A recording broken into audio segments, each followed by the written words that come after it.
Well, good morning, everybody. Wow, what a way to start your day. Boy, these little sleepy cutie pie babies. These guys are just waking up to the world. They're at Yes. that age where opening their eyes and ears. Isn't this just your favorite? Yes, this is. Look at these gorgeous puppies. These are our precious little F1B small Teddybear Goldendoodles. And they are F1Bs, and they are absolutely gorgeous. And we just love them because during this age, they are beginning to see the world for the very first time. And you can see them just zooming in and focusing on your face and looking around and just seeing new sights and sounds and smells. Everything's new, and it's so great. It is so great to watch them as they grow up and they develop. But guys, you keep hearing us with this theme of a similar look. So even though these are F1B smalls, they still have that big and blocky head, Yes, that they chunky, do. chunky substance. And guys, look, what you're not seeing is this basket of babies just down here where they're all just snoozing and cuddled up Cuddling. and sleeping. Just beautiful little babies. We heard that somebody wanted to see F1B smalls, and so, what is gracious. it? They were like, "Oh, can be scary sometimes."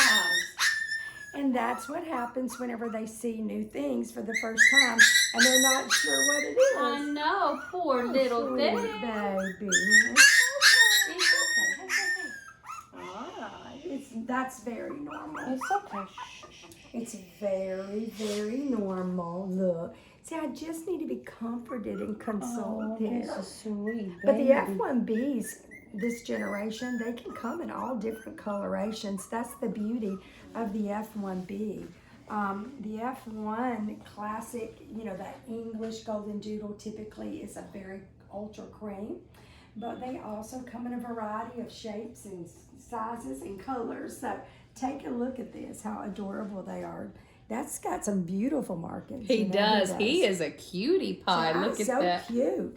He says, "I know it too." Let's see if you'll roll over on your back. So guys, one of the things too to notice at this age, they're just really becoming aware of everything. Yeah. So sometimes they do stress a little bit, but it's really important at this age that they're handled like that they are handled and that they do learn how to deal with stress. One of the things we spend a lot of time talking about is our puppy socialization program and the things that we do that make sure when these puppies get older, they can handle anything that comes their way. They're very confident and people oriented.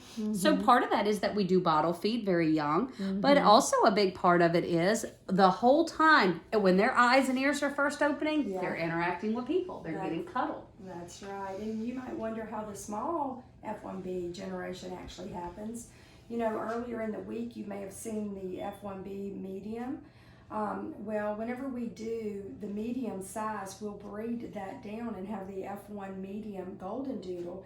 And then from the medium size, then we can breed that down to the small. So these puppies are a little bit more harder to come by per se, because it takes more years and more generations to get down to this size. It even is really hard, and a lot of things that people don't always realize is when we breed a medium litter, we've talked about the variation that we can get within those litters at times. And so one of the things as a breeder we watch super, super closely is we want to see a parent dog that might be a little smaller. If we know our future plan is that we want to breed smalls, so in a litter of mediums that are going to be around 30 to 35 pounds, we're going to specifically try to keep the smallest one in the litter. All of the health screenings are passed, but that might be one that's going to be like 28 or 29 pounds and then breed that to a poodle. But that also is a bit harder because we're breeding a medium litter, but then we're looking for a very special puppy within that medium litter. So they are a little rarer and a little harder to come by. But thankfully, we have moms like Tiffany who bless us with nice, healthy litters like this one. Right, but look at the color variation here, and I love that. You've got your apricots and your more honey color, and then you've got more of this English cream look in here. You've got some of the party spots. So you do have a variety of colors, but you also have a variety of coat types. So just always remember that within every breeding that we do, you can get the more plush, curly teddy bear coat, or you can get the more looser, wavy coat. They're all absolutely gorgeous, but we do say in the Golden Doodle breedings. The curlier, the more plush teddy bear, the more allergy friendly and more non-shedding they'll be. Most of our golden doodles in F1B are low to non-shedding. Pretty much all are low to non-shedding, but there might be a little bit of shedding if they are more of a straighter coat, and then in the F1 breeding there's a little bit more chance. But overall, most of our puppies are more allergy friendly. Even my kids that are allergic are not allergic to our F1, so F1Bs are even more allergy friendly. Definitely. And guys, just look at these sweet babies. Aren't they gorgeous? Snoozing, Look at 'em, checking they're things chilled out. But this is what socialization with these puppies are all about. I love them laying here like this because you can see exactly what Sherry's talking about with some variance in color.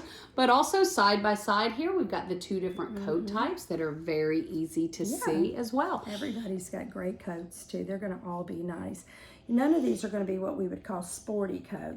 The loose wavy is still very plush, very teddy bear. It's just got a little less curl to it. But they're all absolutely gorgeous. And this is just like my Fletcher. He's the F1B large, but this one right here does remind me a lot of Fletch right there. That coat. It reminds me the most of Fletch in this litter. And actually this one's got a coat like that too. I love this blocky head though. That puppy is beautiful. And look at that bib on his chest. But even this girl, I mean, even our girls, because of the English behind our puppies, you're going to look at that fine head there on that puppy. I mean, they have got some really nice heads. We really like to look at the stops on these puppies. Look at this one right here. Look at the stop. And when I say that, it goes up and has like a true stop and then a really nice forehead.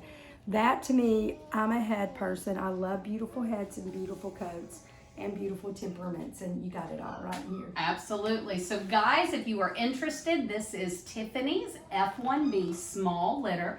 If this timing doesn't work for you, we have other litters available around similar timing, but we also have litters available at other timing. We may even have some puppies available right now with some of this type of look and in the future. Yeah, you don't have to wait to get a puppy. These will be ready to go home in March, which would be spring puppies. But if you wanted to send this puppy to Doodle Prep School, this would be a great, litter to get put in school and have for when kids get out of school in the summer. In May, because that would be great with the 8-week program. They would be well on their way to being a star puppy and ready to come home to you.